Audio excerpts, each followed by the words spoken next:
BJP Mamata বন্দ্যোপাধ্যায়ের মডেলগুলোকে নিয়ে তারা নিজস্ব রাজনীতি করছে। আমরা আশা করব যে দিল্লির মানুষকে যেগুলো কথাগুলো তিনি বলেছেন, সেখানে পলিউশন থেকে শুরু করে মহিলাদের থেকে শুরু করে যমুনার জল থেকে শুরু করে আনএমপ্লয়মেন্ট থেকে যা যা বলেছেন সেগুলোকে সলভ করা উচিত। কারণ ডবল ইঞ্জিন সরকার চলছে, যে একটা যদি ব্যর্থতা আসলো তাহলে সেই ব্যর্থতা কিন্তু রেখা গুপ্তর নয়, সেই ব্যর্থতা নরেন্দ্র মোদীর হয়ে দাঁড়াবে। সেটাকে মাথায় রাখতে লাগবে আর কাজ করুন। আমরা দেখি, কারণ সুষমা স্বরাজকেও আমরা দেখেছিলাম যেদিন তিনি রিজাইন করেছিলেন, ওনার বাড়ি থেকেও গোল্ড পাওয়া গেছিল। তো সোনার জুতা, সোনার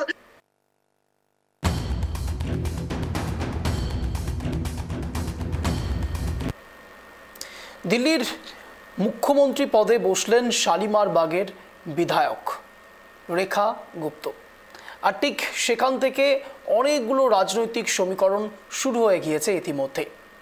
পরপর 3 বার এবং তারপরে চতুর্থবার মহিলা মুখ্যমন্ত্রী দিল্লির দরবারে। না, এবার গোটা দেশের মধ্যে তাকালে পরে দ্বিতীয় মুখ্যমন্ত্রী, মহিলা মুখ্যমন্ত্রী হলেন রেখা গুপ্ত। আপনারা জানেন পশ্চিমবঙ্গের মুখ্যমন্ত্রী মমতা বন্দ্যোপাধ্যায়, তিনিও একজন মহিলা। গোটা দেশের একমাত্র মুখ্যমন্ত্রী যিনি মহিলা ছিলেন এখনো পর্যন্ত। এবার দিল্লিতে শালিমার বাগের বিধায়ক রেখা গুপ্তা হলেন দ্বিতীয় মুখ্যমন্ত্রী দেশের। আর ঠিক সেখানে শালিমার বাগের বিধায়ক কি পরিচয় রয়েছে এর আগে?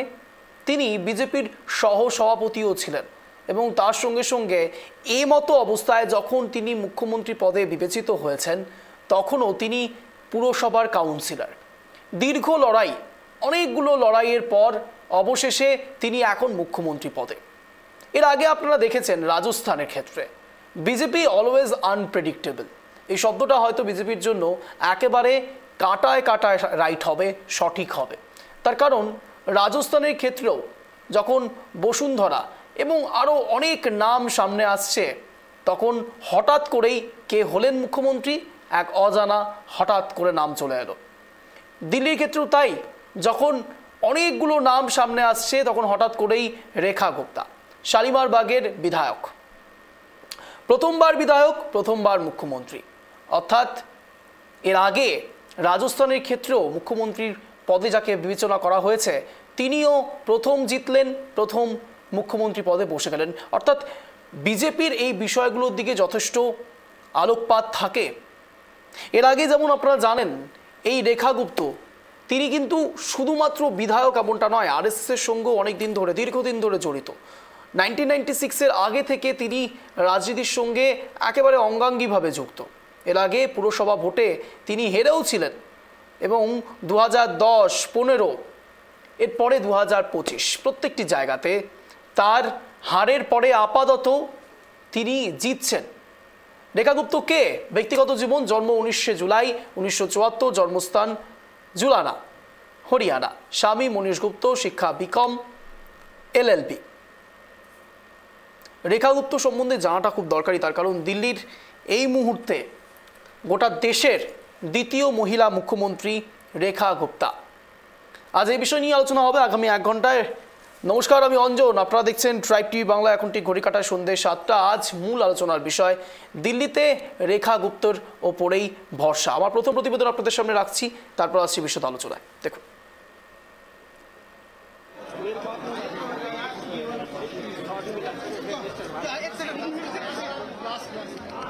শপথ নেওয়ার পর প্রথমবার নিজের দপ্তরে রেখা গুপ্তা, সেই ছবি আপনাদের সামনে রাখছি ট্রাইব টিভি বাংলার পর্দায়। দিল্লির নতুন মুখ্যমন্ত্রী হিসেবে শালিমার বাগের বিধায়ক রেখা গুপ্তাকে বেছে নিয়েছেন বিজেপির কেন্দ্রীয় নেতৃত্ব। বৃহস্পতিবার দুপুরে দিল্লির রামলীলা ময়দানে মুখ্যমন্ত্রী হিসাবে শপথও নিয়েছেন তিনি। কিন্তু কে এই রেখা, তার মোট সম্পত্তির পরিমাণই বা কত, জানতে হবে তো। এবারে বিধানসভা ভোটে চাঁদনি চক এলাকার শালিমার বাগ কেন্দ্রে 3 বারের আপ বিধায়ক বন্দনা কুমারীকে 29,500-এরও বেশি ভোটে হারিয়েছেন রেখা। 2015 এবং 2020 সালে এই আসনেই বন্দনার কাছে পরাস্তও হয়েছিলেন তিনি। সুষমা স্বরাজ, শীলা দীক্ষিত, অতিশী মার্লেনার পর চতুর্থ মহিলা মুখ্যমন্ত্রী হিসেবে রেখাকে পেয়েছে দিল্লি। নির্বাচনী হলফনামা অনুযায়ী রেখার মোট সম্পত্তির পরিমাণ প্রায় 5,30 লক্ষ টাকা। রেখার তহবিলে নগদ 1,48,000 টাকা। ব্যাংক আমানত রয়েছে 72,93,000 টাকা। কেশব সহকারী ব্যাংক এবং হিন্দুস্তান সমাচার লিমিটেডে তার প্রায় 9,29,000 টাকার অংশীদারি রয়েছে। এছাড়াও রেখা এবং তার স্বামীর বীমা রয়েছে 53,68,000 টাকা। প্রায় 18 লক্ষ টাকা মূল্যের 225 গ্রাম সোনার গয়না রয়েছে রেখার। এছাড়া রেখার স্বামীর রয়েছে 135 গ্রাম সোনার গয়না, যার মূল্য প্রায় 11 লক্ষ টাকা। এছাড়া অন্যান্য সম্পত্তি মিলিয়ে রেখাদের মোট অস্থাবর সম্পদের মূল্য 2,72 লক্ষ টাকা। দিল্লি রোহিণী এবং শালিমার বাগে দুটি বাড়ি রয়েছে রেখার, যার মোট মূল্য প্রায় 2.6 কোটি টাকা। রেখার স্বামীরও রোহিণীতে একটি বাড়ি রয়েছে। রেখার নিজস্ব কোনো গাড়ি না থাকলেও তার স্বামীর একটি মারুতি XL6 গাড়ি রয়েছে, যার মূল্য 4.33 লক্ষ টাকা। বুধবার সন্ধে নবনির্বাচিত বিধায়কদের সামনে পরিষদীয় দলের প্রধান হিসাবে নাম ঘোষণা করা হয়েছিল রেখার। সেই মতো আজ অর্থাৎ বৃহস্পতিবার দুপুর 12টায় রামলীলা ময়দানে মুখ্যমন্ত্রী রেখা সহ নতুন মন্ত্রিসভার সদস্যের শপথ নিয়েছেন। বণিক সমাজের প্রতিনিধি রেখা একদা সংঘের ছাত্র সংগঠনের ABVPর নেত্রীও ছিলেন। দিল্লি বিশ্ববিদ্যালয়ের ছাত্র সংগঠনের সভানেত্রীও হয়েছিলেন। RSS এর সদস্য রেখা বর্তমানে বিজেপির মহিলা মোর্চার অন্যতম সর্বভারতীয় সহ সভাপতি। তবে এই প্রথমবার বিধায়ক হয়েছেন তিনি, একই সঙ্গে হয়েছেন মুখ্যমন্ত্রীও। প্রথমবারের বিধায়ককেই যে মুখ্যমন্ত্রী নির্বাচন করা হয় তা আপনাদের সামনেই রেখেছিলাম, কিছুক্ষণ আগেই বলছিলাম রাজস্থানের উদাহরণ টেনে। রাজস্থানের 14 মাস আগেই তা করে দেখিয়েছিলেন কিন্তু নরেন্দ্র মোদী, অমিত শাহেরা। বসুন্ধরা রাজে সিপি যোশীর মতো হেভিওয়েটদেরকে কার্যত দূরে সরিয়ে রেখে আনলেন কাকে? আনকোড়া ভজনলাল শর্মাকে। 27 বছর বাদে ক্ষমতা দখলের পরে এবার দিল্লিতেও প্রথমবারের বিধায়ক রেখা গুপ্তের ওপরেই ভরসা কেন্দ্রের বিজেপির। ঘটনাচক্রে যিনি এখন দিল্লি পুরসভার কাউন্সিলরও, বলছিলাম কিছুক্ষণ আগে আপনাদের, প্রথমবার বিধায়ক হলেও দিল্লির পুরো ভোটে টানা 3 বার জিতেছেন রেখা। আরো একবার রিপিট করি, প্রথমবার বিধায়ক হলেও দিল্লির পুরো ভোটে টানা 3 বার জিতেছেন এই রেখা। শেষবার 2022-এর ডিসেম্বরে, কিন্তু তারপরেই মেয়র নির্বাচন ঘিরে বেঁধেছিল গন্ডগোল। 3 বার ভেস্তে যাওয়ার পর সুপ্রিম কোর্টের হস্তক্ষেপে 2023-এর ফেব্রুয়ারিতে মেয়র নির্বাচনে আম আদমি পার্টির প্রার্থী শেলি ওবরয়কে 34 ভোটে হারিয়ে দিয়েছিলেন বিজেপির রেখাকে হারিয়ে দিয়েছিলেন শেলি ওবেরয়। আর 1 ফেব্রুয়ারি তার কাছে এনে দিল দিল্লির মুখ্যমন্ত্রিত্ব। দেখতেই পাচ্ছেন সেই ছবি। শপথ নেওয়ার পর প্রথমবার নিজের দপ্তরে রেখা গুপ্তা। এবারের বিধানসভা ভোটে চাঁদনি চক এলাকার শালিমার বাগ কেন্দ্রে 3 বারের আপ বিধায়ক বন্দনা কুমারীকে 29,500-এরও বেশি ভোটে হারিয়েছেন এই রেখা। 2015-20 যে সাল আপনাদের সামনে রাখলাম, এই আসনে বন্দনার কাছে পরাস্ত হয়েছিলেন কিন্তু রেখা। ঘটনাচক্রে 1998 সালে দিল্লির ক্ষমতা হারানোর সময়ও বিজেপির মুখ্যমন্ত্রী পদে ছিলেন এক মহিলা নেত্রী। কি নাম বলুন তো? সুষমা স্বরাজ। আরও একবার বলি, 1998 সালে দিল্লির ক্ষমতা হারানোর সময়ও বিজেপির মুখ্যমন্ত্রী পদে ছিলেন এক মহিলা নেত্রী, সুষমা স্বরাজ। সুষমা, শীলা দীক্ষিত, আতিশি মার্লেনার পরে 4র্থ মহিলা মুখ্যমন্ত্রী হিসেবে দিল্লি পেল রেখাকে। রেখা সম্বন্ধে অনেক কিছু আপনাদের সামনে রাখলাম, অনেকগুলো ইনফরমেশন আপনাদের কাছে রাখলাম। যারা সত্যি অনেকে কিউরিয়াস রয়েছেন রেখা গুপ্ত কে, রেখা গুপ্তার রাজনৈতিক পরিচয় ঠিক কী, আমি খুব সহজ ভাষায় আপনাদের সামনে রাখার চেষ্টা করলাম। এবার সরাসরি আলোচনা পর্বে আসবো, তার আগে পরিচয় পর্ব। আমাদের সঙ্গে ইতিমধ্যেই রয়েছেন মাননীয় আলী হোসেন, বিজেপির মুখপাত্র। এছাড়া রয়েছেন আমাদের সঙ্গে মাননীয় রতন বালা, কংগ্রেস সমর্থক। আমাদের সঙ্গে রয়েছেন মাননীয় গৌরাঙ্গ চৌহান, তৃণমূল সমর্থক। আপনাদের তিনজনকে স্বাগত ট্রাইব টিভি বাংলায় সন্ধ্যে 7টার এই শোতে। খুব ভালো হতো যদি আপ কোনো সমর্থককেও আমরা পেতাম, তার কারণ দিল্লির নির্বাচনের ক্ষেত্রে আপকে এক প্রকার ধরাশায়ী করা হয়েছে, কিন্তু আপ এখন বোধহয় পাওয়া যাচ্ছে না তাদের। যাই হোক, আমি আলীবাবুর কাছে আসবো। আলীবাবু, যে ঘটনা প্রবাহ একের পর এক ঘটেছে, রেখা গুপ্তা সম্বন্ধে আমি ডিটেল অনেকগুলো অ্যানালিসিস করলাম, অনেকগুলো কথোপকথন রাখলাম। সাধারণ মানুষের জন্য জানা দরকার তো কে হচ্ছেন মুখ্যমন্ত্রী, গোটা দেশে দ্বিতীয় মহিলা মুখ্যমন্ত্রী। এতদিন অবধি যারা গর্ব করে বলতেন শুধুমাত্র একজনই মহিলা মুখ্যমন্ত্রী রয়েছে, এবার বোধহয় একটু ভাটা পড়বে। আলীবাবু, দেখুন, রেখা গুপ্তা আমাদের দিল্লির মুখ্যমন্ত্রী হয়েছে, নিশ্চয়ই আনন্দের বিষয়। দিল্লি একটা মেট্রোপলিটন টাউন শুধু নয়, বিশ্বের একটা অন্যতম প্রাণকেন্দ্রও বটে।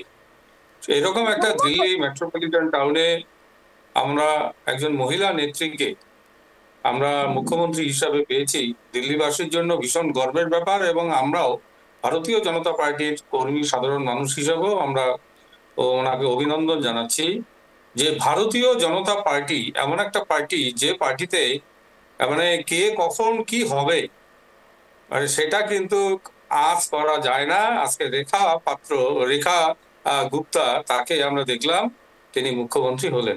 অপরদিকে প্রবেশ বাবুকে, যিনি কেজরিওয়ালকে হারিয়েছেন, তিনিও কিন্তু উপমুখ্যমন্ত্রী হয়েছেন। তা ধন্যবাদ জানাচ্ছি দলের নেতা, সর্বভারতীয় সভাপতি মাননীয় জেপি নাড্ডাজিকে, মাননীয় মোদীজিকে, প্রধানমন্ত্রীজি এবং অমিত শাহজিকে এবং দিল্লির সমস্ত নাগরিককে। যে কথাটা আপনি বললেন, রেখা পাত্রের সম্পত্তির পরিমাণ 5 কোটি টাকা, 5,30,00,000 টাকা। আপনারা দেখবেন, আমি আপনাদের কাছে বলছি, আজকের এই ট্রাইব টিভিতে অন রেকর্ড থাকবে যে 5 বছর পরে রেখা পাত্রের কি সম্পত্তি বাড়ে না কমে। আমি নিশ্চিতভাবে আজকে বলছি, রেখা যে তোমার গুপ্তা, রেখা গুপ্তার সম্পত্তি বাড়বে না। কারণ উনি আমাদের একজন পরীক্ষিত কার্যকর্তা, পরীক্ষিত নেত্রী। আপনারা বললেন যে তিনি একসময় শুধু এবিভিপির প্রেসিডেন্ট হিসেবে ছিলেন না দিল্লি ইউনিভার্সিটির, আমাদের দিল্লি প্রদেশের তিনি একজন দিল্লি রাজ্যের তিনি সাধারণ সম্পাদিকা পার্টির। এরকম একজন বিদগ্ধ নেত্রীকে, 3 বারের কাউন্সিলর ছিলেন, তিনি মুখ্যমন্ত্রী হয়েছে। আমরা মনে করবো কাউন্সিলর রয়েছেন দিল্লি পুরসভা, হ্যাঁ এখনো আছেন। আর সেই জন্য বলছি যে আমরা মনে করব যে রেখা গুপ্তা তিনি ইতিহাস তৈরি করবেন, তিনি রেখাপাত করে যাবেন দিল্লির ইতিহাসে। আর মুখ্যমন্ত্রীদের মধ্যে আপনারা দেখেছেন, শীলা দীক্ষিত আমাদের একসময় মুখ্যমন্ত্রী ছিল কংগ্রেসের, আমাদের তারও আগে মুখ্যমন্ত্রী ছিল আমাদের সুষমা স্বরাজের অল্প সময় কালের মধ্যে তিনি যে আলোড়ন তৈরি করেছিলেন দিল্লিতে, আমরা তারপরে আর ক্ষমতায় আসতে পারিনি, আপনারা জানেন। তারপরে আমরা ক্ষমতায় এবারে আসলাম, আর এবারে একইভাবে একবারে রেখাপাত করবে। সুষমা স্বরাজ আলোড়ন তৈরি করবার জন্যই নেক্সট আর আসলেন না। না, তাকে তো অন্য জায়গায় নিয়ে আসা হলো, তাকে দিল্লির পার্লামেন্ট থেকে দিল্লি থেকে তুলে এনে আরো বড় জায়গায় আনলাম। তিনি কেন্দ্রের মন্ত্রী হয়েছেন, আপনারা জানেন, তথ্য সংস্কৃতি দপ্তরের মন্ত্রী হয়েছিলেন সুষমাজি, এবং আমাদের অটল বিহারী বাজপেয়ীজির প্রধান মানে কি বলবো যে তার পারিপার্শ্বদ যত আছে নেতৃত্ব ক্যাবিনেটের, তার মধ্যে অন্যতম হয়েছিলেন সুষমা স্বরাজ, বিদেশ মন্ত্রী পর্যন্ত হয়েছিলেন। আমরা সকলেই জানি সুষমা স্বরাজ সম্পর্কে আমাদের কিছু বলার নেই। তিনি নাইটিঙ্গেল ছিলেন আমাদের পার্লামেন্টে, সর্বশ্রেষ্ঠ পুরস্কার পার্লামেন্টে তিনিও পেয়েছিলেন। সেই জন্য আমরা রেখা গুপ্তাকে আমরা দেখছি। রেখা গুপ্তার সুনামের সহিত তিনি এতদিন আমাদের দলের পারফরমেন্স তিনি রক্ষা করেছিলেন। আরো এবার তিনি সরকারের মুখ হিসাবে দিল্লিকে একটা আদর্শ দিল্লি তৈরি করবেন। আপনারা দেখেছেন ইতিমধ্যেই যে যমুনা দূষণের কাজ অলরেডি শুরু হয়ে গেছে, সংস্কারের কাজ শুরু হয়ে গেছে, ড্রেজার লাগিয়ে যমুনা নদীর সংস্করণের কাজ ইতিমধ্যেই শুরু হয়েছে। যেটা বলেছিলেন আমাদের প্রধানমন্ত্রীজি যে এই দিল্লি সরকার এতদিন ধরে যে আপ সরকার ছিল মানে শরীরের একটা ব্যাধি। দেখুন, গালে হয়, পিঠে হয়, হাতে হয়, কপালে হয় আপ, মানে শরীরের একটা দুরারোগ্য ব্যাধি, অ্যাবসেস বলা হয় যাকে। সেই আমাদের এত বড় একটা ভারতবর্ষের 33 লক্ষ বর্গ কিলোমিটার এরিয়ায়, আর দিল্লি ছিল প্রাণকেন্দ্র, সেখানে আপ বাসা বেঁধেছিল। সেই আপকে অপারেশন করা হলো এই 10 বছর পর। সেই জন্য এই আপ মুক্ত করার জন্য দিল্লিকে আরো আমাদের বেশি করে আমাদের বিশ্বের কাছে তুলে নিয়ে যেতে হবে। আবার বিশ্ব বৈভবশালী একটা শহর আমরা দিল্লিকে তৈরি করব, যেটা মোদিজি স্বপ্ন দেখেছেন যে এইরকম শহর তৈরি হবে ভারতবর্ষের সনাতনীদের, যে এরকম শহর হবে যে শহরটা পৃথিবী তাক লেগে তাকাবে দিল্লির দিকে। অরবিন্দ কেজরিওয়াল সেটা করতে পারিনি, আমরা করব। ডাবল ইঞ্জিন সরকার, একদিকে কেন্দ্র সরকার, অপরদিকে দিল্লির রাজ্য সরকার মিলে আমরা দিল্লিকে একটা কি বলবো যে একটা স্বর্ণের শহর, যেটা আমরা দেখছি যে ইন্দ্রপ্রস্থ একসময় ছিল মহাভারতের, সেই ইন্দ্রপ্রস্থের মতন এরকম একটা অত্যাধুনিক শহর, একটা হাইটেক শহর এবং বিশ্বের কাছে একটা বরেণ্য শহর হিসাবে আমরা রেখা পাত্রের হাত দিয়ে আমরা দেখতে পাবো। 5 বছরে তার প্রমাণ আপনারা। হ্যাঁ, রেখা গুপ্তা, সরি রেখা গুপ্তা। আমি এই প্রশ্নটাতে আসতাম, কিন্তু তার আগে আপনি একটা ক্লু দিয়ে দিলেন। বলছি যে নেক্সট যদি কোনোভাবে মুখ্যমন্ত্রী হয় তাহলে শুভেন্দু অধিকারীর নামটা বোধহয় থাকছে না, রেখাপাত্র হচ্ছে নাকি? না না, সেরকম বিষয় নয় এটা। আমাদের আপনি নিজেই বলছেন এবং আমরা যা দেখতে পাচ্ছি ধারাবাহিকভাবে ইতিহাস, বিজেপিকে প্রেডিক্ট করা সত্যিই খুব মুশকিল, আনপ্রেডিক্টেবল, বড্ড আনপ্রেডিক্টেবল।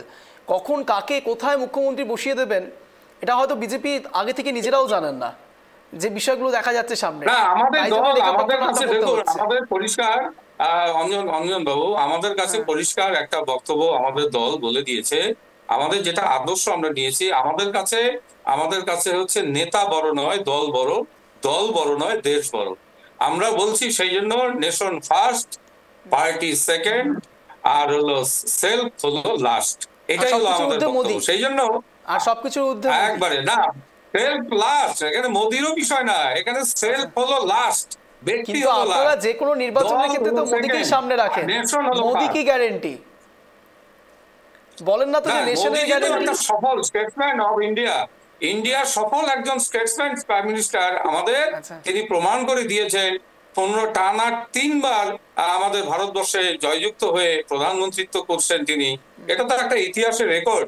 সেই জন্য তার ট্র্যাক রেকর্ডও আমরা অবশ্যই তাকে স্যালুট জানাই। এত সুনামধন্য প্রধানমন্ত্রী ভারতবর্ষে আমরা পেয়েছি। বেশ, আমি এখানে রতনবাবুর কাছে যাব। রতনবাবু, আলীবাবুর ভাষায় আপ হচ্ছে রোগ, আর মানে আলীবাবুরই আবার ডেসক্রিপশনে উঠে আসলো যে বিজেপি হচ্ছে ডাক্তার। এই আপ রোগ এবং বিজেপি ডাক্তার, এই বিষয়টাকে আপনি কিভাবে অ্যানালিসিস করবেন জানার তো চেষ্টা করবো। এবং তার সঙ্গে সঙ্গে অকপর আলীবাবু একটু হলেও মুখ ফসকে হয়তো অগোচরেই বলে ফেলেছেন যে রেখাপাত্র। রতনবাবু,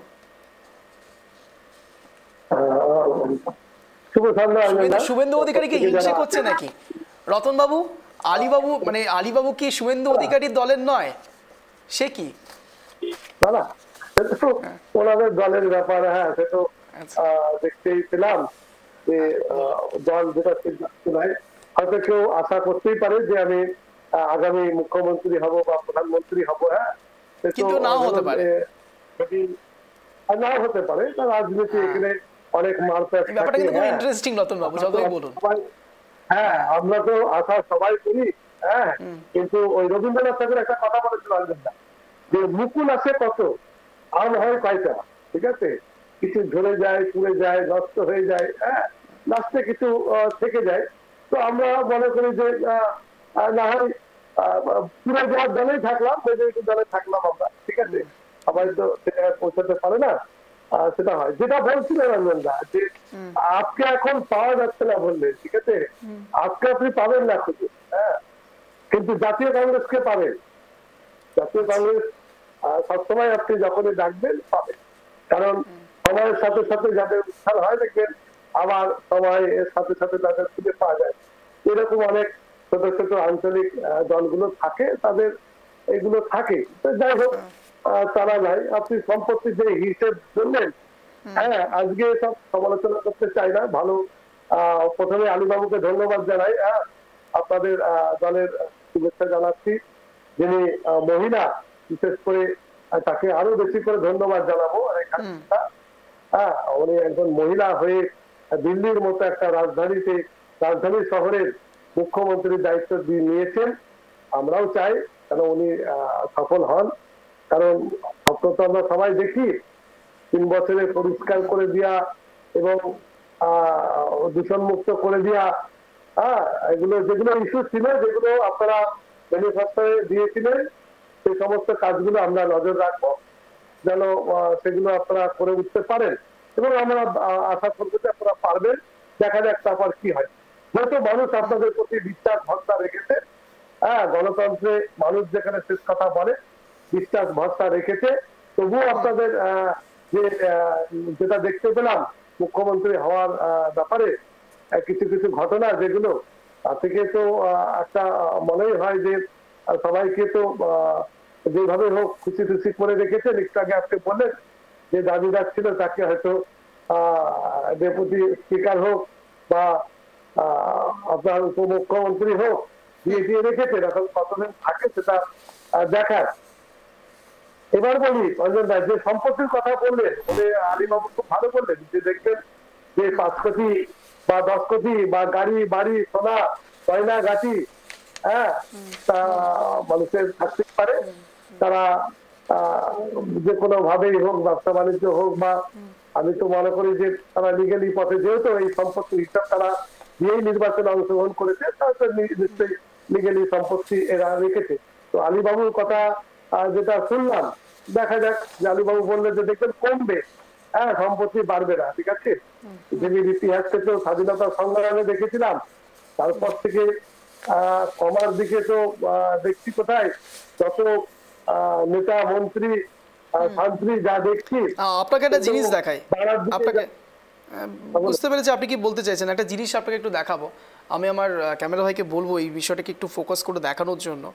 আপনি বলছেন না যে বিজেপির উত্থান হচ্ছে মানে অর্থের দিক থেকে, আমি তো দেখছি বিজেপির উত্থান চারিদিক থেকে হচ্ছে। সিংহভাগ অংশ, দেশের সিংহভাগ অংশেই তাদের আধিপত্য। দেখুন এই ছবিটা, কার্যত এই ছবিটা দেখুন বুঝতে পারবেন। আমি তো সব গেরুয়া দেখতে পাচ্ছি, যেখানেই দেখছি সেখানেই গেরুয়া। দেখুন জুম করছি একটু, দেখুন গেরুয়া, এদিকে একটু বাঁকাচ্ছি গেরুয়া, আরেকটু এদিকে নিয়ে যাচ্ছি গেরুয়া, ওপরে নিয়ে যাচ্ছি গেরুয়া, নিচে নিয়ে যাচ্ছি গেরুয়া। বলছি রতনবাবু, শুধুমাত্র অর্থনৈতিক দিক থেকে বাড়ছে নাকি চারিদিক থেকেই বাড়ছে বলুন তো? কোনো অসুবিধা নেই না, আরো একটা সুমারি এখানে আপনাকে বলি, এই যে এখানে পুরোপুরি স্টেট অনুসারে 14টি জায়গাতে বিজেপি একাই রাজ করছে, 6টি জায়গাতে এনডিএ, 3টি জায়গাতে ইন্ডিয়ান ন্যাশনাল কংগ্রেস। আর আপনি বলছেন যে ন্যাশনাল কংগ্রেসকে ঠিক পাওয়া যাবে, 3টি জায়গাতে রয়েছে। আর আইএনডিএ জোট 6টি জায়গাতে রয়েছে, কি আশ্চর্য, এবং আদার্সে রয়েছে একটা। সেটা বলতে পারেন, সেটা কোনো ব্যাপার না। না বলতে পারেন না, স্ট্যাটিস্টিক্স তো এটাই বলছে, আমি বানিয়ে বলছি না এটা। হ্যাঁ, গণতন্ত্রে আমরা গণতন্ত্র বিশ্বাস করি।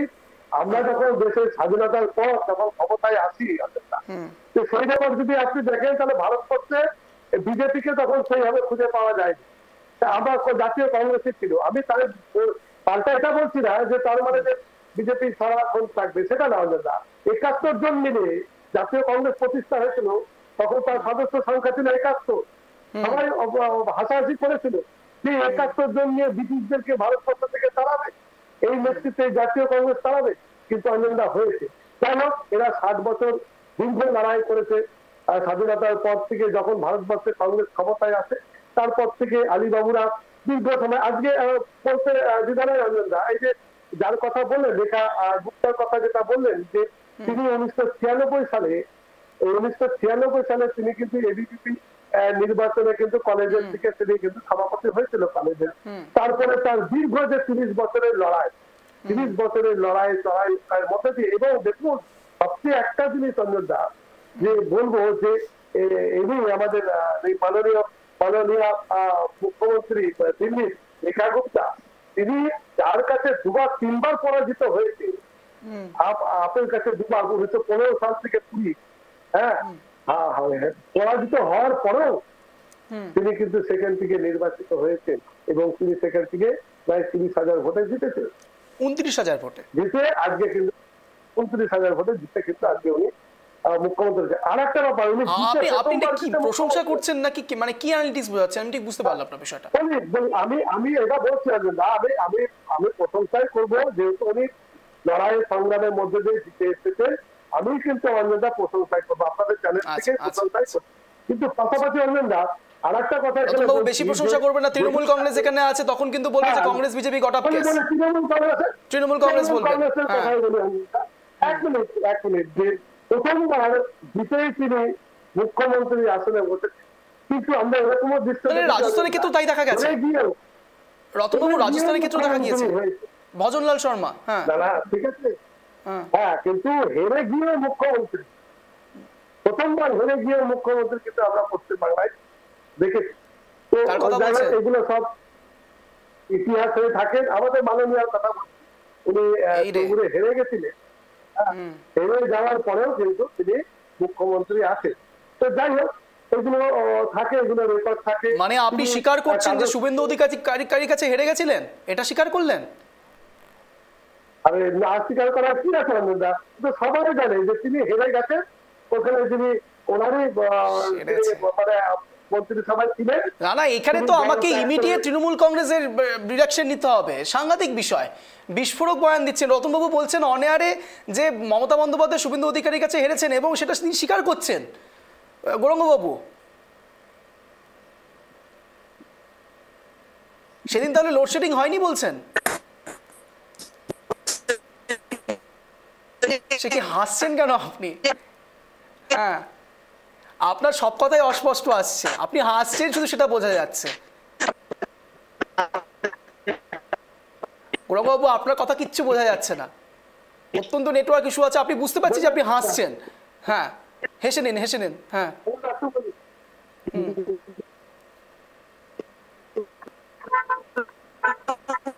শোনা যাচ্ছে না গৌরাঙ্গবাবু, একদম শোনা যাচ্ছে না। নেটওয়ার্ক কিছু ইস্যু হচ্ছে, নেটওয়ার্ক কিছু ইস্যু হচ্ছে। হ্যাঁ, নেটওয়ার্ক কিছু ইস্যু হচ্ছে। আপনি একবার লেফট হয়ে আবারও আসুন, আমি ততক্ষণ আবারও একটু আলিবাবুর কাছে আসছি। আলিবাবু, কি হচ্ছে? রতনবাবু স্বীকার করছে মুখ্যমন্ত্রী মমতা বন্দ্যোপাধ্যায় শুভেন্দু অধিকারীর কাছে হেরে গেছিলেন। শুধু তাই নয়, কার্যত সেদিন লোডশেডিংয়ের যে কনসেপ্টটা উঠে এসেছিল, তাহলে তো সেটা একেবারে ধরাশায়ী হয়ে যায়। না না, সেরকম কিছু নয়। 1956 ভোটে নন্দীগ্রামে শুভেন্দু অধিকারীর কাছে মমতা বন্দ্যোপাধ্যায় হেরেছেন, এটা কেস চলছে, আপনারা সকলেই জানেন। না, আরেকটা বিষয় বলা উচিত। আমরা যেটা জানি যে যিনি হেরেছেন তিনি হচ্ছেন মুখ্যমন্ত্রী, আর যিনি জিতেছেন তিনি হচ্ছেন বিরোধী দল নেতা। এখন আমরা বাংলার এই সিচুয়েশনটা আমরা দেখতে পাচ্ছি। তা সেই জন্য আমাদের যেটা বক্তব্য, এটা হলো বাংলা, আর এই বাংলায় ভারতীয় জনতা পার্টি আমাদের মিশন। সারা দেশ তো গেরুয়াময় হলো। আপনার ওই মোবাইলের ভারতবর্ষের যে চিত্র আমরা দেখলাম, ভৌগোলিক ম্যাপ, সেই ম্যাপ দেখে আমাদের যেটা মনে হয়েছে, এইবার আমাদের লক্ষ্য হবে আমাদের বাংলা।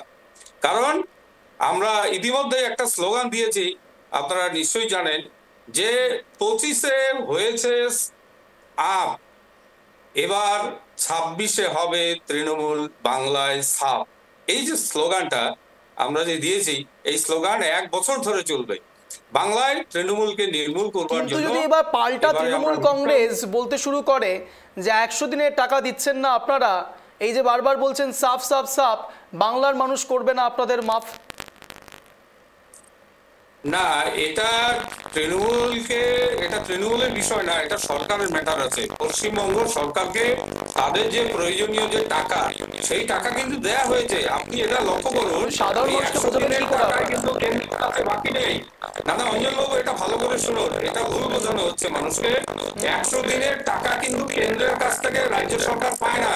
অতিরিক্ত যেটা বিল দিয়েছে, ভুয়ো বিল, সেই ভুয়ো বিলের টাকাটা তারা কিন্তু পেন্ডিং অবস্থায় রেখেছে। কারণ এই বিলের কোনো হিসেব নেই, মানে ওয়ারিশ পাওয়া যাচ্ছে না যে কারা কাজ করেছে, কাদের হয়েছে, কেন আপনি অতিরিক্ত ম্যান্ডেট মনে করলেন, মনে করুন লেবারে কাজ দেওয়া হয়েছে, 100টা লেবারের কাজ করতে, তার জন্য ভারতবর্ষে বাজেটও হয়েছে পশ্চিমবঙ্গের জন্য, কাজ করিয়েছেন এবার দেশে জনকে।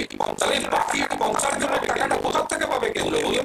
মোদির কি বাড়ির থেকে দেবে? তা তো সম্ভব না। তাহলে আপনাকে বলেছে 100 দিনের কাজে 50 লক্ষ ম্যান্ডেট কাজ করবার জন্য, আপনি সেখানে 60 লক্ষ ম্যান্ডেটের কাজ ধরিয়ে দিচ্ছেন। এক্সট্রা 10 লক্ষ ম্যান্ডেটের টাকা আপনি পাবেন তো? কেন আপনি ধরিয়ে দিয়েছেন? তাহলে এই যে কেন্দ্রের সঙ্গে রাজ্যের কিন্তু বিরোধ নেই, বিরোধটা হচ্ছে ধান্দাবাজি করার জন্য। তা সেই জন্য রাজ্য সরকার কেন্দ্রের কাছে কিছুই পায় না। রাজ্যের যা পাওনা সব কড়াই গন্ডায় এরা আদায় করে নেয়, আর আদায় করে নেওয়ার পরে এরা মানুষকে বিভ্রান্ত ছড়াচ্ছে যে কেন্দ্র আমাদের দেয় না, কেন্দ্র আমাদের দেয় না।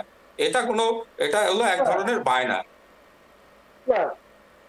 হ্যাঁ, রতনবাবু আমি একটু বলি। হ্যাঁ, একটু ওয়ান লাইনার বলবেন। আমি একটু গৌরাঙ্গবাবুর কাছে যাবো। গৌরাঙ্গবাবু এখন পর্যন্ত সুযোগ পাননি।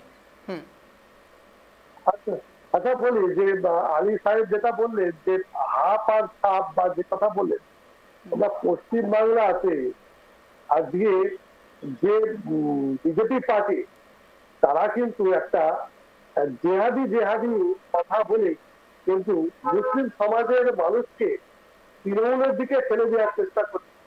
এখানে 26-এর নির্বাচনের মাথায় রেখে এরা কিন্তু আমরা যেটা বিধানসভাতে দেখতে পেলাম অঞ্জনদা, যে ভেতরে এবং বাইরে যে চর্চা চলছে, এখানটাতে কিন্তু একটা জিনিস পরিষ্কার অঞ্জনদা, যে মাননীয় মুখ্যমন্ত্রীকে বিধানসভার ভেতরে তিনি ব্রাহ্মণ, তিনি নিজেকে বলছে আমি ব্রাহ্মণ, মানে তিনি কত বড় হিন্দু সেটা কিন্তু উনি প্রমাণ করছেন। আচ্ছা অঞ্জনদা, না রতনবাবু, একটা বিষয় আপনি যেটা বলছেন এইদিকে আমরা আলোকপাত করেছি, গত ডিসকাশনে আমরা এই ব্যাপারটা নিয়ে আলোকপাত করেছিলাম, কিন্তু এটাও প্র্যাকটিক্যালি আপনাদের ভাবতে হবে একটু রাজনৈতিক সীমানার বাইরে গিয়ে আমরা একটু ভাবি, একটু মানবিকতার খাতিরে।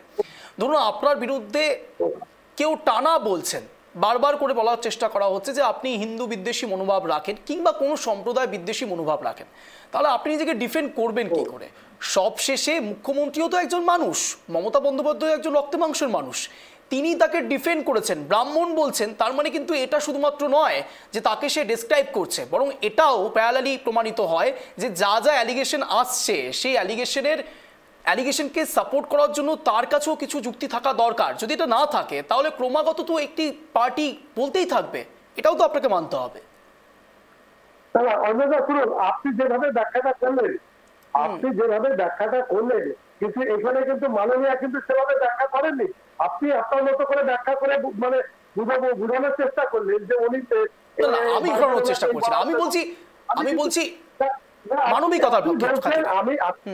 মানবিকতা আপনি বলতে পারেন না, কিন্তু আমরা যেটা সাধারণ চোখে সাধারণ মানুষ যেটা দেখলো যে একজন মাননীয় মুখ্যমন্ত্রী, ওনাকে বিধানসভা ভেতরে ওনাকে বলতে হচ্ছে যে আমি ব্রাহ্মণের সন্তান, আমি ব্রাহ্মণের ঘরে জন্মগ্রহণ করেছি।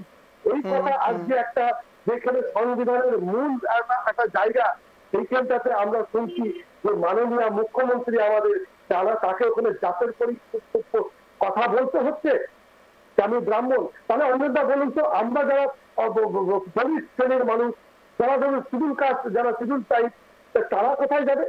এই দেশটা কি টুকরো করার পরিস্থিতি না? এখানে চাষবাসের রাজনীতি করা মানে কি? আমরা যারা নবশূদ্র বা যারা ধরুন পিছিয়ে পড়া এসটি ওবিসি, তারা তখন কি বলবে? তারাও তো সংঘবদ্ধ হবে, তারাও তো বলবে যে আমাদের হিস্সা আমাদেরকে বুঝে নিতে হবে। এই দেশ যখন জাতপাতের হচ্ছে, তাহলে ব্রাহ্মণ কতজন আছে, শিডিউল কাস্ট কতজন আছে, যারা শিডিউল ট্রাইব কতজন আছে, মুসলিম সমাজ কতজন আছে? কেন আজকে এই জিনিসটা আমরা দেখতে পাবো বাংলার মতো একটা সাংস্কৃতিক ভাবাপন্ন জায়গায়, যেখানে আমরা বাঙালি, আমাদের এখানে কোনো সময় আমরা কোনোদিন কল্পনা করতে পারি। বুঝতে পেরেছি আপনার পয়েন্ট, পয়েন্ট অফ ভিউ বুঝতে পেরেছি। আমি এখানে গৌরঙ্গবাবুর কাছে যাবো। গৌরঙ্গবাবু, এক তো লোডশেডিং, অন্যদিকে এই কথা যেটা বলছেন রতনবাবু, কার্যত এই সাম্প্রদায়িক বিষয়টিকে রাজনীতির মোড়কে নিয়ে আসা এবং বারবার সম্প্রদায়ভুক্ত কোনো মানুষজনদের, বিভিন্ন সম্প্রদায়ভুক্ত, তাদেরকে টার্গেট করে পলিটিক্স করা, পোলারাইজেশন ভোট, সত্যি কি সাধারণ মানুষ ভালোভাবে নেবে গৌরঙ্গবাবু? মমতা বন্দ্যোপাধ্যায় পোলারাইজ ভোটের বিরুদ্ধে কাজ করেছেন। পশ্চিমবঙ্গে সর্বধর্ম সমন্বয়ে বিধানসভায় ব্রাহ্মণ বলছেন নিজেকে, ব্রাহ্মণ বলা, নিজেকে নিজের ধর্ম বা নিজের সম্বন্ধে জানানো, এটা কোনো অন্যায়ের বিষয় নয়। যেখানে শুভেন্দু অধিকারী থেকে শুরু করে, আমার প্রশ্নটা তো এখানেই, রতনবাবু প্রশ্ন যেখানে, আমারও সহমত সেখানে, কেন বলতে হচ্ছে তার কারণ যখন একটা বিজেপি সাম্প্রদায়িক দল যখন বারবার করে ধর্মের উস্কানি দিয়ে মানুষের ভোটটাকে বিভাজন করার চেষ্টা করে এবং মমতা বন্দ্যোপাধ্যায়কে বারবার মুসলিম লীগ 2 সরকার বলছে জঙ্গির অনুপ্রবেশের নেত্রী হচ্ছে মমতা বন্দ্যোপাধ্যায়। একটা ছোট্ট এক্সাম্পল দিই, আপনি নিশ্চয়ই অজিত দোভালের কথা জানেন, অজিত দোভালের কথা নিশ্চয়ই জানেন, এবং আমি আপনাদের একটা ছোট্ট ইনফরমেশন দিয়ে রাখি, বাংলায় ধীরে ধীরে জঙ্গিদের এপিসেন্টার তৈরি হচ্ছে। কে বলছেন জানেন? অজিত দোভাল বলছেন, এবং কার্যত তিনি ইমিডিয়েট প্রসেসে বাংলাতে আসছেনও। এই বিষয়ে আপনাদের সামনে প্রতিবেদন রাখার চেষ্টা করব, কিন্তু এটাও আপনাদেরকে মাথায় রাখবে, অজিত দোভাল তো নিশ্চয়ই কোনো পলিটিক্যাল পার্টি নেতা নয়, তার যথেষ্ট কৃতিত্ব রয়েছে। অজিত দোভালকে আমি বলবো, আমি রিকোয়েস্ট করব অজিত দোভালকে আপনাদের নিউজ চ্যানেলের মাধ্যমে একবার উত্তরপ্রদেশটা ঘুরে আসতে, একবার মধ্যপ্রদেশটা ঘুরে আসতে, একবার হচ্ছে মহারাষ্ট্র। অজিত দোভাল কোথায় ঘুরতে যাবে আমরা জানি না, কিন্তু একটা প্রতিবেদন আপনাদেরকে আমি অবশ্যই দেখাতে পারি। এটি প্রতিবেদন রাখছি, দেখুন। मैं रेखा गुप्ता ईश्वर की शपथ लेती हूँ कि मैं विधि द्वारा स्थापित দিল্লির মুখ্যমন্ত্রী হিসেবে শপথ নিলেন রেখা গুপ্তা। রামলীলা ময়দানে শপথ বাক্য পাঠ করলেন তিনি। এবারে প্রথমবার বিধানসভা নির্বাচনে প্রতিদ্বন্দ্বিতা করেন রেখা। শালিমার বাগ থেকে জয়ী হন তিনি। আর প্রথমবারে কার্যত ছক্কা হাঁকালেন। শীলা দীক্ষিত, সুষমা স্বরাজ এবং অতীশীর পর রেখা দিল্লির চতুর্থ মহিলা মুখ্যমন্ত্রী। পশ্চিমবঙ্গের মুখ্যমন্ত্রী মমতা বন্দ্যোপাধ্যায় এতদিন দেশের একমাত্র মুখ্যমন্ত্রী ছিলেন। রেখা শপথ নেওয়ার পর আর একা রইলেন না মমতা। हमारे शपथ ग्रहण कार्यक्रम के बाद आज हमने इस चार्ज को भी लिया है। आज हम सचिवालय में आके मुख्यमंत्री कार्यालय में मैंने चार्ज भी संभाल लिया है और शाम को तुरंत आज की डेट में कैबिनेट की मीटिंग भी रख ली गई है। जो मिशन विकसित दिल्ली का है उसको पूरा करने के लिए लगातार काम किया जाएगा। एक भी दिन उसमें से व्यर्थ नहीं होगा और एक एक कमिटमेंट जो हमारी दिल्ली से है उसे पूरा करेंगे। आप सबका स्वागत है। इससे पहले कभी आप इस कमरे में नहीं आए होंगे। आज इस सीएम कार्यालय के द्वार आप लोगों के लिए खुले हैं। बहुत बहुत स्वागत। দিল্লির মহিলা মুখ্যমন্ত্রীকে বসানো হতে পারে বলে নির্বাচনের দিন থেকেই জল্পনা চলছিল বিজেপির অন্দরে। এ যাবৎ মুখ্যমন্ত্রী হওয়ার দৌড়ে প্রবেশ ভার্মা অনেকটা এগিয়েছিলেন যদিও, কিন্তু বুধবার রেখার নামেই শিলমোহর দেন বিজেপির কেন্দ্রীয় নেতৃত্ব। এদিন রেখার শপথ বাক্য অনুষ্ঠানে উপস্থিত ছিলেন প্রধানমন্ত্রী নরেন্দ্র মোদী, 20টি রাজ্যের মুখ্যমন্ত্রী এবং বিজেপির শীর্ষ নেতারা। এই নিয়ে দীর্ঘ 26 বছর পর রাজধানীতে সরকার গড়ল বিজেপি। দিল্লি বিধানসভার নেত্রী নিযুক্ত রয়েছেন রেখা। উপমুখ্যমন্ত্রী হয়েছেন প্রবেশ ভার্মা। রেখা মন্ত্রিসভায় জায়গা পেয়েছে আশিস সুদ, পঙ্কজ সিংহ, কপিল মিশ্র, মনজিন্দর সিং সিরসা এবং রবীন্দ্র ইন্দ্রজ।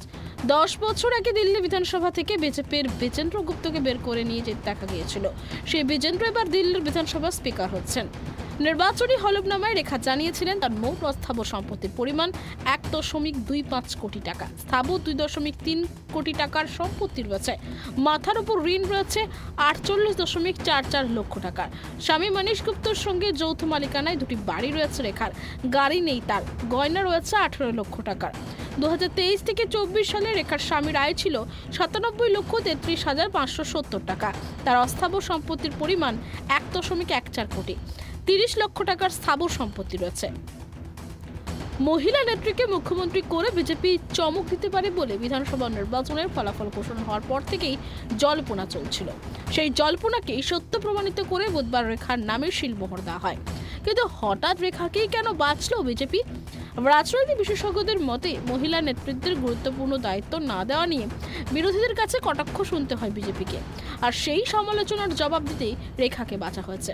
এবার নির্বাচনে দিল্লির মহিলাদের ভোটকে টার্গেট করেছিল বিজেপি। সেই মতো মাসিক ভাতা ঘোষণা হয়, যা ভোট বাক্সে ডিভিডেন্ড দিয়েছে বিজেপিকে। তাই রেখাকে চয়ন করে মহিলাদের বার্তা দেওয়া হলো বলে মনে করছেন অনেকেই। মুখ্যমন্ত্রী হিসেবে শপথ গ্রহণের পর রেখাকে শুভেচ্ছা জানিয়েছে বিজেপির একাধিক নেতৃত্বরা।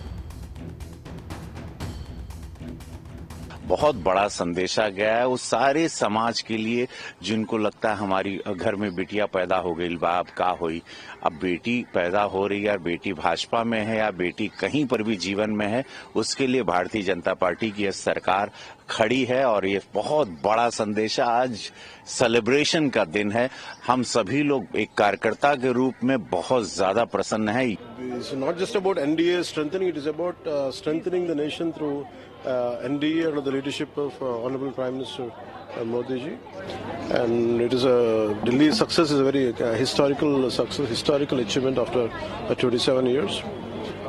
And all the best to Modi ji and the Delhi government and Delhi Honorable Chief Minister. Bharat की राजधानी कैसे विश्व स्तरीय बने उसके लिए जनता यहाँ उमड़ कर आई थी और प्रधानमंत्री मोदी जी ने कहा संकल्पबद्ध दिख रही थी और निश्चित रूप से बहन रेखा गुप्ता जी के नेतृत्व में डबल इंजन की सरकार मोदी जी के आशीर्वाद से चलेगी और विकसित भारत की विश्व स्तरीय कैपिटल दिल्ली बनेगी। और महिला मुख्यमंत्री इसके पहले थे, लेकिन केजरीवाल जी कहते थे कि टेम्पोररी है, संविधान का शपथ लेने वाला टेम्पोररी नहीं होता है, वह परमानेंट होता है। और भाजपा ने संविधान के प्रति सम्मान रखता है, जबकि इंडी गठबंधन और केजरीवाल जैसे लोग संविधान का मजाक उड़ाते हैं। কে এই রেখা গুপ্তা? তার ব্যক্তিগত জীবন। জন্ম 19 জুলাই 1974 সাল। জন্মস্থান জুলানা, হরিয়ানা। স্বামী মনীষ গুপ্ত। শিক্ষা বিকম এলএলবি। রেখার রাজনৈতিক জীবন 1994 থেকে 95 দিল্লির দৌলত রাম কলেজের ছাত্র শাখার সম্পাদক। 1995 থেকে 96 দিল্লি বিশ্ববিদ্যালয়ের ছাত্র ইউনিয়নের নিযুক্ত সম্পাদক। 1996 থেকে 97 দিল্লি বিশ্ববিদ্যালয়ের ছাত্র ইউনিয়নের সভাপতি। 2003 থেকে 4 সম্পাদক ভারতীয় জনতা পার্টি যুব মোর্চা দিন। 2004 থেকে 6 বিজেপি যুব মোর্চার জাতীয় সম্পাদক। 2007 দিল্লির উত্তর পিতমপুরা ওয়ার্ডের কাউন্সিলর, বিজেপির মহিলা মোর্চার রাজ্য সাধারণ সম্পাদক। 2007 থেকে 9 নারী কল্যাণ ও শিশু উন্নয়ন কমিটি এমসিবি চেয়ারম্যানের পদ দখল করেছিলেন। 2009 দিল্লিতে রাজ্য মহিলা মোর্চার বিজেপির সাধারণ সম্পাদক। 2010 বিজেপির জাতীয় কার্যনির্বাহী সদস্য। 2012 উত্তর পিতমপুরা ওয়ার্ড থেকে দ্বিতীয়বারের মতো কাউন্সিলর। 2015 তিনি শালিমারবাগ বিধানসভা আসন থেকে 11,000 ভোটে হেরে গেছেন। 2020 তিনি শালিমারবাগ বিধানসভা কেন্দ্র থেকে 4,500 ভোটে হেরে গেছেন। 2022 শালিমারবাগ বি ওয়ার্ড থেকে নির্বাচিত কাউন্সিলর। 2025 শালিমারবাগ বিধানসভা থেকে নির্বাচনী প্রতিদ্বন্দ্বিতা করেছিলেন এবং জয়ী। এবারের বিধানসভা ভোটে চাঁদচক এলাকার শালিমারবাগ কেন্দ্রের 3 বারের আপ বিধায়ক বন্দনা কুমারীকে 29,500-এরও বেশি ভোটে হারিয়েছে রেখা। 2015 থেকে 2020 সালে এই আসনেই বন্দনার কাছে পরাস্ত হয়েছিলেন রেখা।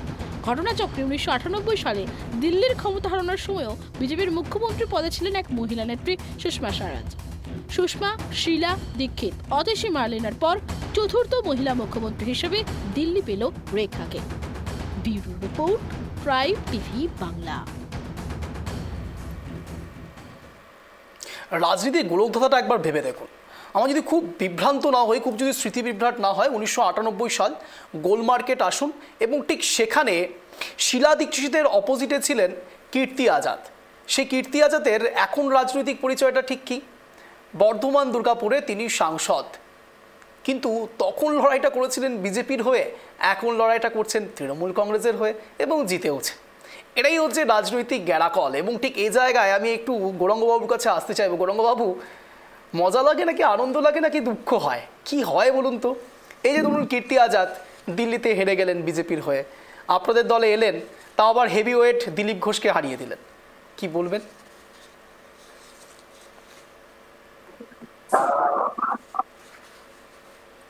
দেখুন, এখন আজকের আলোচনার যে বিষয়টা, প্রথমেই যেটা বলবো যে রেখা গুপ্তা প্রধান মুখ্যমন্ত্রী হয়েছেন দিল্লির, এটাকে ওনাকে কৃতজ্ঞতা, হ্যাঁ মহিলা হিসাবে। কিন্তু এটা তো বাংলার মডেল করে নিচ্ছে বিজেপি। মমতা বন্দ্যোপাধ্যায় যেখানে বাংলার নেত্রী এবং 3 বারের সকল মুখ্যমন্ত্রী, তার প্রজেক্ট গুলোকে নিয়ে বিজেপি এবার জিতেছে। কি প্রজেক্ট? লক্ষ্মীর ভাণ্ডারকে প্রজেক্ট তৈরি করে দিয়ে বলেছিল 2400 টাকা করে মহিলাদেরকে দেব, 2100 টাকা আপবল আর ছিল। তো 2100 থেকে 2400 ডিফারেন্স মানুষ ঠিক বুঝে যে 300 টাকা বেশি কোথায় পাবো। সেই জন্য বিজেপি কোনো ক্ষেত্রে। আবার যদি উল্টো দিকেও দেখি যে 25 থেকে 30 হাজার ভোট অরবিন্দ কেজরিওয়ালকে জেলে ঢুকিয়ে যে অনলাইন অ্যাপ্লিকেশন থেকে 30,000 বিভিন্ন কেন্দ্রে রাতারাতি 5 মাসের মধ্যে বাড়িয়ে দেওয়া এবং বাইরে থেকে ভোটার নিয়ে এসে ভোট দিয়ে জিতা, এটা দ্বিতীয় কারণ। আর তৃতীয় কারণ, যে সিটগুলো, যে 12টা সিটে এটা আপ হেরেছে, সেই 12টা সিটে দেখুন লক্ষাধিক ভোট কংগ্রেস পেয়ে গেছে। না কংগ্রেস জিততে পেরেছে, না আপ জিততে পেরেছে, মাঝখান থেকে তৃতীয় ফল হিসাবে বিজেপি বেরিয়ে গেছে। তো দিল্লির মুখ্যমন্ত্রী রেখা গুপ্ত বসেছেন, ওনাকে অনেক চ্যালেঞ্জ নিয়ে কাজ করতে লাগবে ডেফিনেটলি, কারণ ডবল ইঞ্জিন সরকার তো কদিন আগে ব্যর্থ হয়েছে। দিল্লির বুকে আমরা দেখেছি স্টেশনে বিভ্রাট, মহাকুম্ভের বেলায় পদপৃষ্ট হয়ে মানুষজন। এই পদপৃষ্ঠের ঘটনা যদি নির্বাচনের আগে ঘটতো না, এই রেখা গুপ্তকে আর ওখানে বসতে হতো না, অন্য চিত্র হতো। তো সুতরাং ডবল ইঞ্জিনের ব্যর্থতা গোটা দেশ জুড়ে যখন, আর একটা ভিডিও অবশ্যই রেখা গুপ্ত সম্বন্ধে মানুষ যেগুলো সন্ত্রাসবাদী এবং গন্ডগোল না করলে পারে, কারণ বিজেপি দলটার মধ্যেই তো রক্তে ওই যে তরোয়াল লাঠি সোটা নিয়ে মানুষের মধ্যে একটা হিংস্র মনোভাব রয়েছে। তো সেই ধরনের ব্যক্তিদের ছাড়া তো ভালো ব্যক্তিদেরকে ওরা তৈরিও করে না এবং রাখেও না। সেই জায়গাটায় এটাই কাজ করছে। আমি নিশ্চয়ই ভিডিওটা আপনাদেরকে দেখাতে বলবো, যে ভিডিওটা সবসময় ভাইরাল হচ্ছে এবং মানুষ নরেন্দ্র মোদী। আপনাকে আমি আরো 3 মিনিট এক্সট্রা বলতে দিতাম। আপনি কি ভিডিও দেখাচ্ছেন?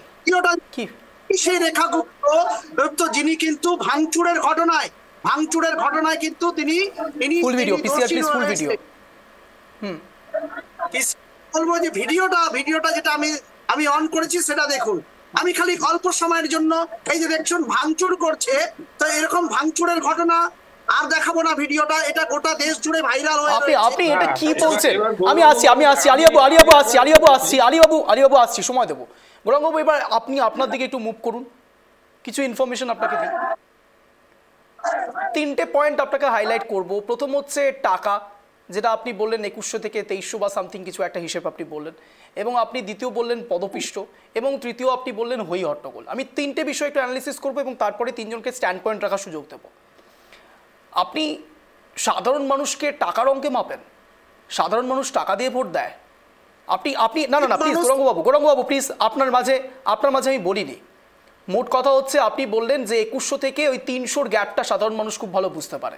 তার মানে আপনারা এটা মানেন যে সাধারণ মানুষ টাকা দিয়ে ভোটটা দেয়, প্রথম। এবং দ্বিতীয় হচ্ছে পদপিষ্ট হয়ে যদি মৃত্যুটা আগে হতো তাহলে এই ভোটের মার্জিনটা চেঞ্জ হয়ে যেত। তার মানে আপনি বলছেন যে মৃত্যু নিয়েও রাজনীতি হয়, আপনি মানছেন। এবং তৃতীয়, আপনি যে ভিডিওটা দেখালেন 2004 সালে, নিশ্চয়ই আপনার মনে থাকবে, সোদপুরের বিধায়ক এবং তার সঙ্গে সঙ্গে মুখ্যমন্ত্রী মমতা বন্দ্যোপাধ্যায়, প্রত্যেকের সিনারিওটা নিশ্চয়ই আপনাদের মনে থাকবে। লোকসভা স্পিকারকে কিভাবে যেন ছুড়ে মেরেছিলেন এবং তার সঙ্গে সঙ্গে কিভাবে যেন ভাঙচুরগুলো হয়েছিল, মনে থাকবে আপনাদের। সেও তো এখন মুখ্যমন্ত্রী, মমতা বন্দ্যোপাধ্যায়, তিনিও মুখ্যমন্ত্রী হয়েছেন। তার মানে আপনি কি বলতে চাইছেন, মডেলগুলো ওই ভাঙচুরের মডেলটাও বিজেপি নিয়ে আসছে, এটাই বলছেন? তাহলে সেটা কি ভালো শিক্ষা নাকি খারাপ শিক্ষা? গৌরাঙ্গবাবু আপনার 1 মিনিট সময় শুরু হচ্ছে এখন, আনইন্টারাপ্টেড, বলুন। মমতা বন্দ্যোপাধ্যায়ের সাথে অন্যদের তুলনা করলে না। ওনার সংগ্রামের জীবন বা দেশ এবং দেশকে নতুন পথ দেখানো এবং রাজ্যকে কোন জায়গাটায় তুলে নিয়ে যাওয়া, মমতা বন্দ্যোপাধ্যায়ের সাথে কম্পেয়ার। কিন্তু বিজেপি মমতা বন্দ্যোপাধ্যায়ের মডেলগুলোকে নিয়ে তারা নিজস্ব রাজনীতি করছে। আমরা আশা করব যে দিল্লির মানুষকে যেগুলো কথাগুলো তিনি বলেছেন, সেখানে পলিউশন থেকে শুরু করে মহিলাদের থেকে শুরু করে যমুনার জল থেকে শুরু করে আনএমপ্লয়মেন্ট থেকে যা বলেছেন সেগুলোকে সলভ করা উচিত। কারণ ডবল ইঞ্জিন সরকার চলছে, যে একটা যদি ব্যর্থতা আসলো তাহলে সেই ব্যর্থতা কিন্তু রেখা গুপ্তর নয়, সেই ব্যর্থতা নরেন্দ্র মোদীর হয়ে দাঁড়াবে। সেটাকে মাথায় রাখতে লাগবে আর কাজ করুন। আমরা দেখি, কারণ সুষমা স্বরাজকেও আমরা দেখেছিলাম যেদিন তিনি রিজাইন করেছিলেন, ওনার বাড়ি থেকেও গোল্ড পাওয়া গেছিল। তো সোনার জুতা, সোনার ব্যাগ কিন্তু সুষমা স্বরাজের ওখান থেকেও পাওয়া গেছিল। তিনি দিল্লির কিন্তু মন্ত্রী ছিলেন। তো সুতরাং স্ক্যাম, দুর্নীতি এবং মানুষের কাছে কাজ করা, সেটা কিন্তু বিজেপি রক্তে রয়েছে। এগুলা বললে হবে না। তবু আমরা স্বাগত জানাচ্ছি, কারণ মহিলা হিসাবে কাজ করবার সুযোগ পেয়েছেন। তিনি ভালো কাজ করুন। আমরা সবাই দেখবো যে উনি কতখানি দিল্লির ক্ষেত্রে উন্নয়ন করতে পারলেন। বেশ, আমি আলিবাবুর কাছে যাবো। আলিবাবু আপনার 1 মিনিট সময় শুরু হচ্ছে এখন, আনইন্টারাপ্টেড, বলুন। দিল্লির মুখ্যমন্ত্রীকে আমরা অভিনন্দন জানাচ্ছি, রেখা গুপ্তাকে। তিনি নির্বাচনের আগে আমাদের দল যে নির্বাচনী প্রতিশ্রুতি দিয়েছে তিনি অক্ষরে অক্ষরে সেগুলো পালন করবেন। দিল্লিকে বিশ্বের সর্বশ্রেষ্ঠ শহর হিসাবে পরিগণিত করবেন এবং দিল্লি যেহেতু ভারতবর্ষের আত্মা, তার কেন্দ্র, সুতরাং ভারতবর্ষের আত্মা এবার পরিশোধিত হয়ে সনাতনীদের একটা পীঠস্থানে পরিণত হবে। ভারতবর্ষ বিশ্বের কাছে একটা গৌরবপূর্ণ জায়গায় দিল্লি তার কেন্দ্র হবে। এটার জন্য আমরা রেখা গুপ্তাকে অভিনন্দন জানাচ্ছি। অপরদিকে গৌরাঙ্গ বাবু যে কয়েকটা কথা বললেন তার দু একটি উদাহরণ আমরা দিচ্ছি। এই মমতা বন্দ্যোপাধ্যায় এক সময় 2006 সালে পশ্চিমবঙ্গে তিনি এমএলএ ছিলেন না, এমপি থাকাকালীন পশ্চিমবাংলার বিধানসভায় ঢুকে বিধানসভা ভাঙচুর করেছেন, তার এভিডেন্স সব জায়গায় আছে। এই মমতা বন্দ্যোপাধ্যায় লোকসভার পার্লামেন্টে 2005 সালের 4 আগস্ট অনুপ্রবেশকারীদের বিতরণের দাবিতে তিনি পার্লামেন্টে দাঁড়িয়ে কাগজ ছুড়ে মেরেছিলেন স্পিকারের উদ্দেশ্যে। সেই জন্য এই মমতা বন্দ্যোপাধ্যায়ের কাছ থেকে আমরা আশা করি না যে তার কাছে গণতন্ত্র, তিনি একটা স্বৈরাচারী সরকার। অবশ্যই তার 2026 তার পরিবর্তন হবে, সরকার প্রতিষ্ঠা হবে। রতনবাবু, আপনার 1 মিনিট সময় শুরু হচ্ছে এখন, আনইন্টারাপ্টেড, বলুন। দেখো রঞ্জনলাল, দিল্লির নির্বাচনে আম আদমি পার্টির যে অবস্থা হয়েছে, আজকে পশ্চিমবাংলার নির্বাচনে 2026 সালেও সেই পরিণতি হতে চলেছে। আমরা জাতীয় কংগ্রেস বলবো, যারা এখনো তৃণমূল কংগ্রেসে আছেন, যে সমস্ত শুভবুদ্ধি সম্পন্ন মানুষ এবং যারা মমতা ব্যানার্জির প্রথম যে মমতাময়ী চেহারা দেখেছিলেন, তারপরে আজকে তিনি যে দুর্নীতিতে তার রাজ্যটাকে পুরো ডুবিয়ে ফেলেছেন, তাই আমরা মনে করি যে তৃণমূল দল কংগ্রেস থেকে তৃণমূল দলের সৃষ্টি হয়েছে। তাই মূল দলের যারা এখনো তৃণমূল কংগ্রেসের এই দুর্নীতিকে মেনে নিতে পারছেন না বা পারবেন না, তারা জাতীয় কংগ্রেসে ফিরে আসুন। কারণ একমাত্র জাতীয় কংগ্রেস পারে যে আগামী দিনে একটা ধর্মনিরপেক্ষ গণতন্ত্র, তো গণতান্ত্রিক এক রাষ্ট্র এবং গণতান্ত্রিক রাজ্যে পরিণত করছে। তাই আমরা মনে করি এই দুর্নীতি বা তৃণমূল এবং সাম্প্রদায়িক বিজেপি এই বাংলার কোনো জায়গা আগামী নির্বাচনে থাকবে না। বেশ, একেবারে অন্তিম লগ্নে ছিলাম। আপনাদের তিনজনকে অনেক ধন্যবাদ ট্রাই টিভি বাংলা আসার জন্য, সন্ধ্যে 7টার এই শোতে জয়েন করার জন্য। যে কথা বলে আজকের স্পেশাল শো শেষ করব। দেখুন, 26-এর অঙ্ক ঠিক কী হবে, সমীকরণ ঠিক কী হবে, সেটা সাধারণ মানুষ বিচার করবেন, কোনো রাজনৈতিক নেতৃত্ব নয়। রাজনৈতিক নেতৃত্বরা অ্যাজাম্পশন করতে পারেন, কিন্তু শেষ রেজাল্টটা কিন্তু দেবেন সাধারণ মানুষ। কিন্তু 25-এ দিল্লির যেভাবে সমীকরণ বদলেছে এবং রেখা গুপ্তা যিনি এখন মসনদে বসেছেন, তিনি কিভাবে দিল্লিটা চালাচ্ছেন, সত্যি তাদের দেওয়া প্রত্যেকটি কথা পুঙ্খানুপুঙ্খ তারা রাখছেন কিনা, তার বিচারও কিন্তু ঠিক 5 বছর পর আবারও 2030-এ দিল্লির মানুষই বিচার করবেন। এরকমই টান টান শো দেখার জন্য প্রতিদিন সন্ধ্যে 7টায় নজর রাখুন ট্রাই টিভি বাংলার পর্দায়। নমস্কার।